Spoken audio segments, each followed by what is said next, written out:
Bom dia, boa tarde, boa noite. Meu nome é Kalel e hoje é mais um dia da nossa leitura bíblica. Muito obrigado pela sua presença.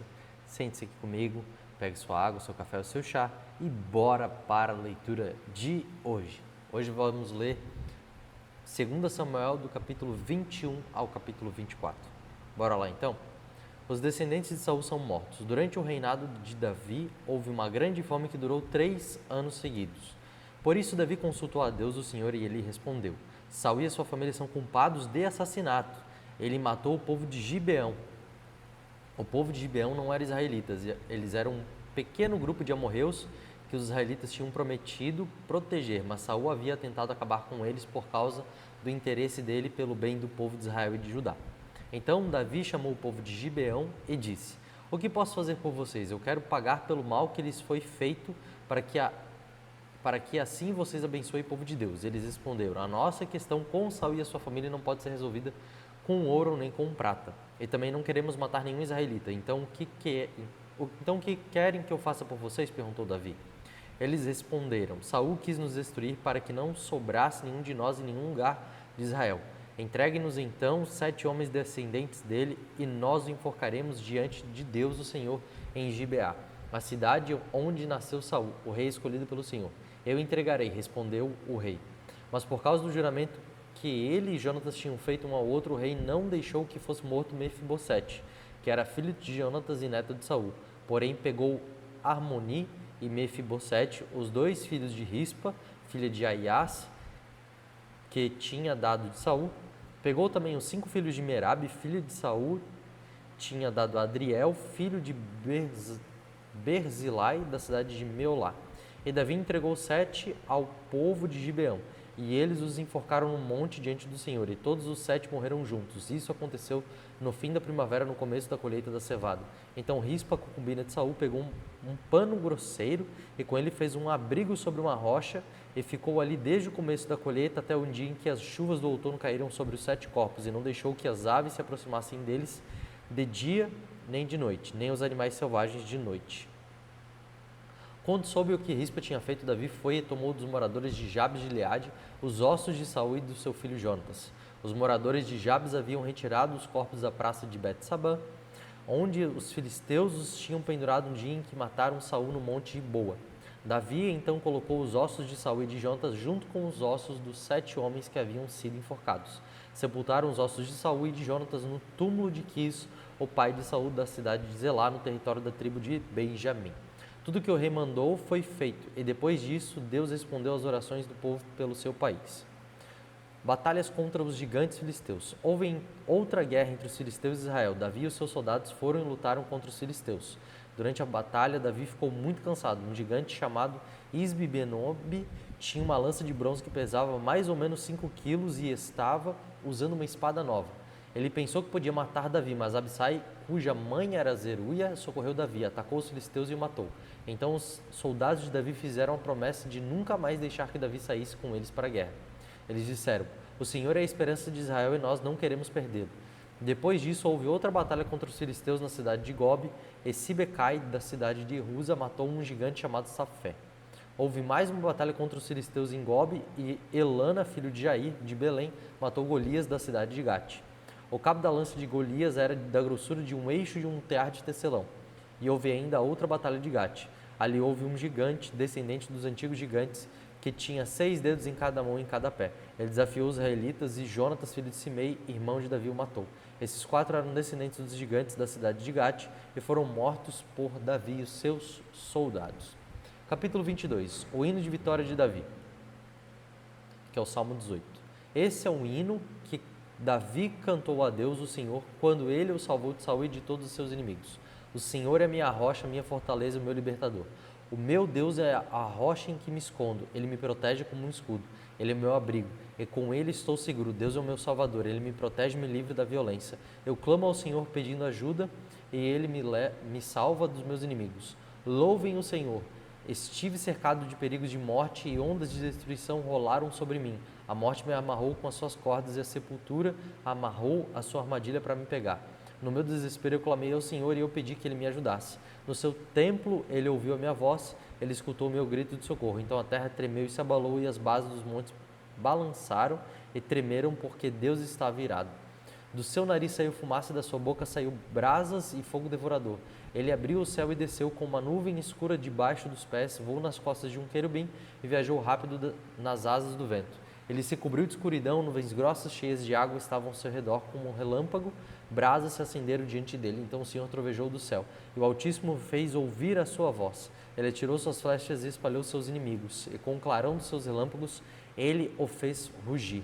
Quando o Senhor repreendeu seus inimigos e furioso trovejou contra eles, o fundo do mar apareceu, os alicerces da terra ficaram descobertos. Lá do alto o Senhor me estendeu a mão e me segurou. Ele me tirou do mar profundo, o Senhor me livrou dos meus poderosos inimigos, daqueles que me odiavam. E todos eles eram fortes demais para mim.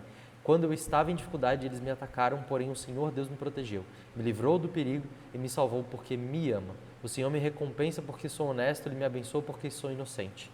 Eu tenho feito a vontade do Senhor e nunca cometi o pecado de abandonar o meu Deus.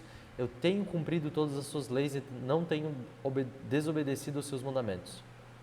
O Senhor sabe que não cometi nenhuma falta e que tenho ficado longe do mal. Assim Ele me recompensa porque sou honesto e porque sabe que não sou culpado de nada. Tu, ó Senhor Deus, és fiel para os que são fiéis a Ti e correto para aqueles que são corretos. Tu és puro para os que são puros, mas é inimigo dos que são maus. Tu salvas os humildes, mas humilhas os orgulhosos. Tu, ó Senhor, és a minha luz. Tu, Senhor, acabas com a minha escuridão. Tu me dás força para atacar os meus inimigos e poder para vencer as suas defesas. Este Deus faz tudo perfeito e cumpre o que promete.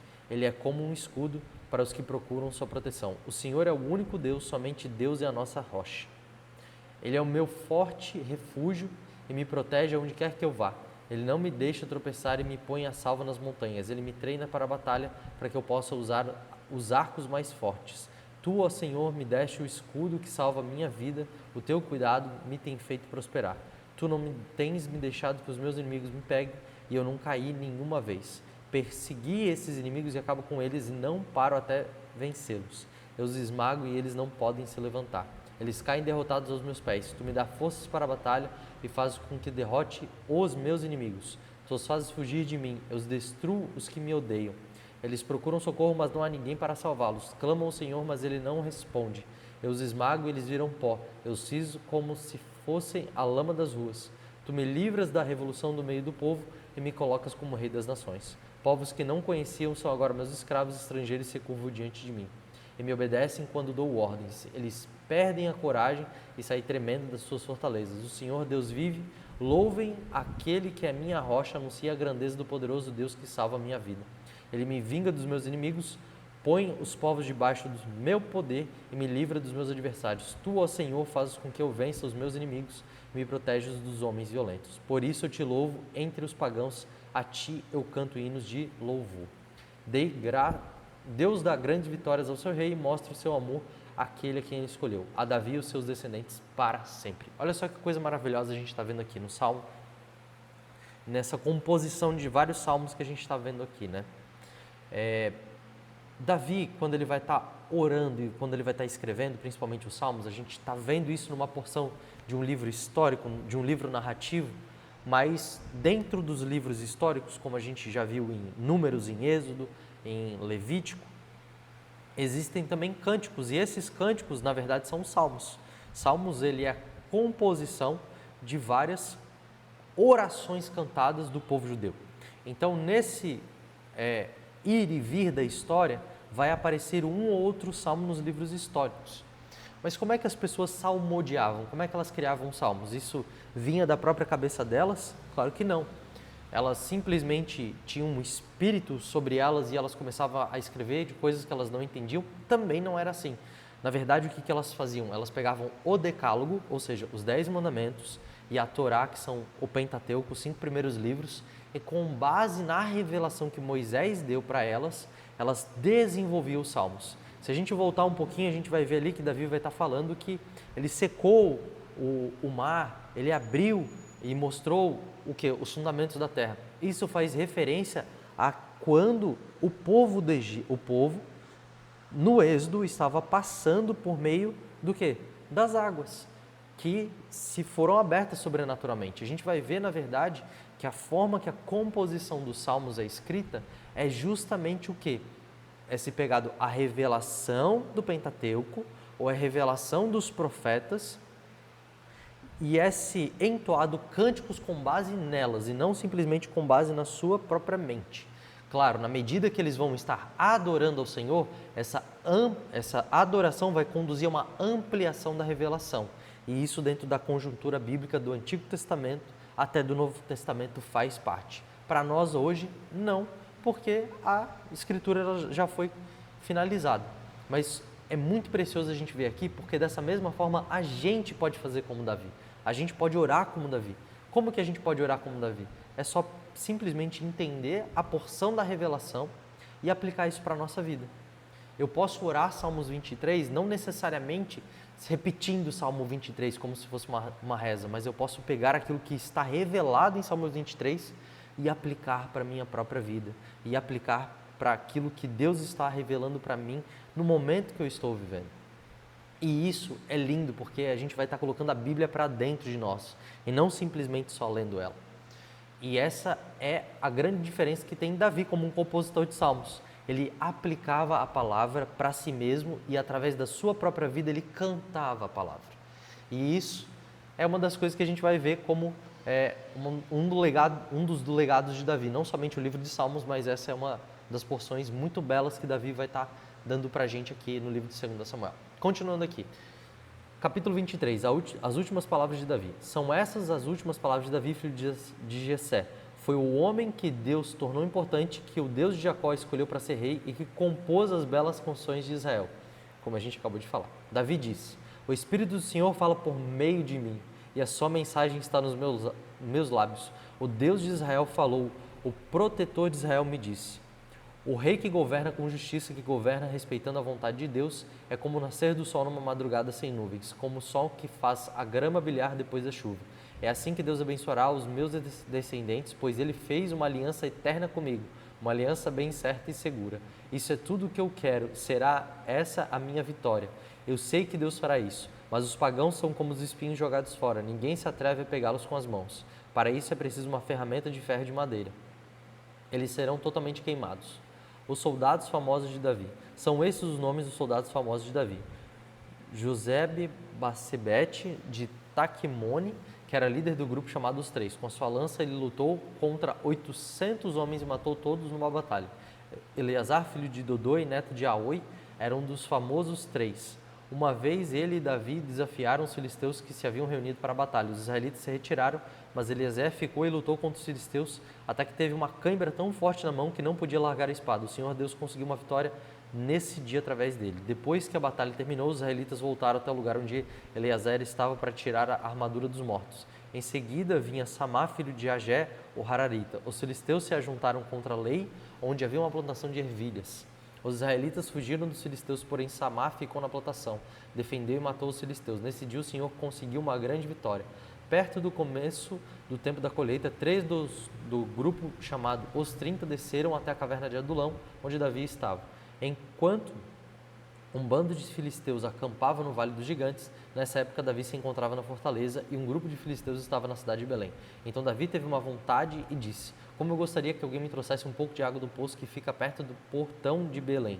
Aí os 3 soldados famosos passaram pelo acampamento dos filisteus, tiraram água do poço e levaram para Davi. Mas ele não bebeu aquela água. Em vez disso, a derramou como oferta a Deus o Senhor e disse: o Senhor Deus, eu nunca beberia desta água. Isso seria o mesmo que beber o sangue desses homens que arriscaram a sua vida para trazê-la.